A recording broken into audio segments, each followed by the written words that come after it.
Why, hello dear viewer. Now, my viewers have been quite busy bees, so to speak. I have received numerous comments, recommendations, speculations, tips, ideas, and much more.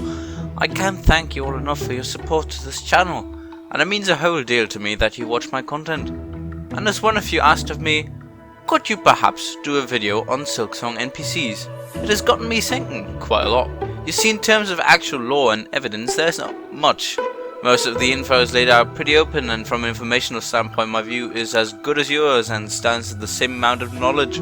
But the idea of making a video on a topic known already had me reworking my plans. After all, does it really matter which characters we meet? Wouldn't it be far more interesting to note of their roles, their hopes, their characteristics and such? It would definitely make for a more interesting topic, I presume. This also plays into the title. Wikipedia describes pilgrimage as a journey often into an unknown or foreign place. A person goes in search of a new or expanded meaning about the self, others, nature, or a higher good. Through the experience, it can lead to a personal transformation, after which the pilgrim returns to their daily life. In relation to Pharloom and its NPCs, this is as close as we get from this standpoint. From what I can tell, most NPCs are in search of some goal relating to themselves or their role in the world.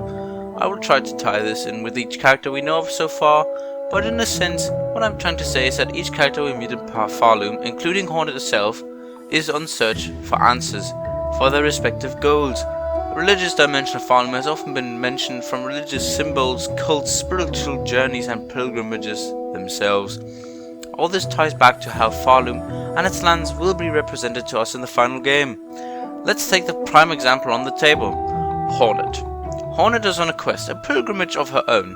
She's not only in search of answers as to why she was captured by the bogs of Pharloom, but she's also confronted with her past, possibly her relationship with the Pale King, or with her mother, or with the Weavers in general.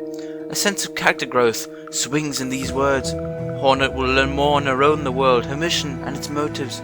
In the end, she will most likely come out of this adventure as a grown character, with a grown personality, bound by her lineage, as the Hollow Knight Silksong website says. How exactly will this play out in the game? I'm unsure as of now. Hornet may just become the hero that Pharloom needs, or perhaps she will lead this kingdom's downfall. Well, let's move on for now. What other characters are on a journey? A journey to a certain goal. We know of Chakra, the warrior-style mapmaker. Chakra is part of a wider clan who can handle their own in the kingdom's wilds, as the Team Cherry blog post says. These clan members will most likely be spread across the grander plains of Pharloom, as each member of this clan actually hones a craft skill of some type. Chakra herself is a master of cartography, but also on a quest. She's in search of her master. Her pilgrimage is perhaps to complete her teachings, to finally become a true warrior or cartographer, or both.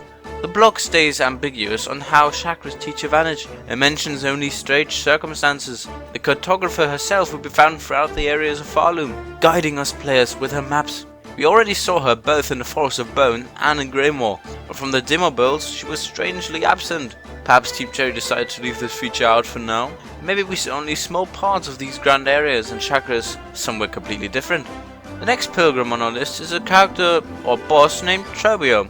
We already saw Hornet fight this figure in the reveal trailer. I described his moves in my boss video. What is unclear for me though is why this figure fights Hornet. His description as the master of the stage, seeking adoration throughout Pharloom, seems fairly harmless. Does he believe Hornet to steal his show, his spotlight? Is he cursed or beset by some kind of mind infection? Anyway, what is his goal, his answer to life? Well, going from his info text, he searches for fame and adoration. Perhaps love never given to him. Perhaps he just wants to be popular. I believe that after we fight Trobio, he will return to a more friendly NPC, wanting to help us on a quest, similar to the Dung Defender in the first game. Maybe Trobio's growth will lie either in him becoming famous and loved, or realizing that there are more important things, other things worth living for. Sherma, on the other hand, is of different material. Sherma is actually a pilgrim by the blog post. So while the others might have their own pilgrimages in some sense, Sherma is actually a pilgrim character. His staff is a small white needle, possibly for walking but also to make and compose sounds. In the reveal trailer he used his needle and a small golden object to make a few small sounds which open a door or gate in front of him.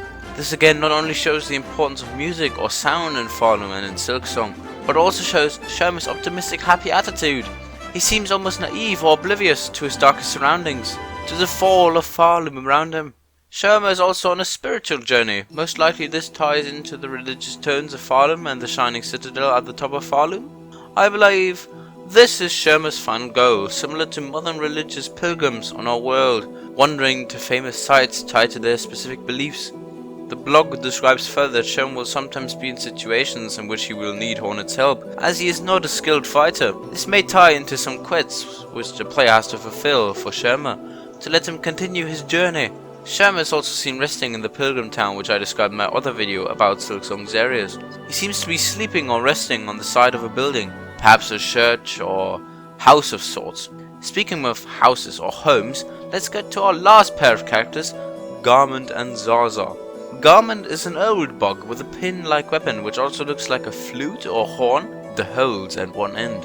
Again, musical undertone, people.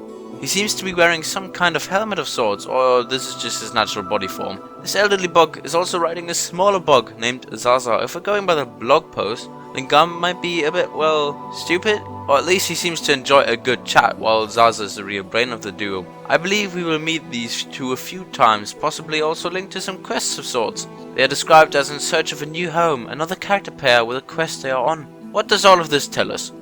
Well, all described characters are in search of something they deem important. Chakra in search of a master, Sherma in search of spiritual aid, Garment and Zaza in search of a new home, and Trobio seeking fame. While some of these might seem to be more important than others, they are all tied to their struggles these NPCs have to go through on Hornet's journey. They probably won't be one-off characters, but will appear multiple times in different ways and forms, perhaps as bosses or quest givers. As we have also discovered, the musical, but also the religious undertone of this kingdom is bound to its inhabitants. In some sense, they are all pilgrims on their own little side journeys to achieve their goals. This can also be found similarly in the first game, but I wouldn't say it was as important there. The last stag in search of his old home, the Dung defender on his quest to protect the kingdom in some sense. Even the Horror Knight had his quest or goal which wasn't achieved completely successful. Most of Hollow Knight's characters had some form of important goals for their respective areas, but I believe that these goals will play a far more prominent role in Silksong. They will be tied to Hornet's journey, her choices, her adventure itself, the quests. In the end, they are all pilgrims of Pharloom. What do you think about Silksong's known characters, their motivations, their future? Give me your answers in the comments below. Speak soon.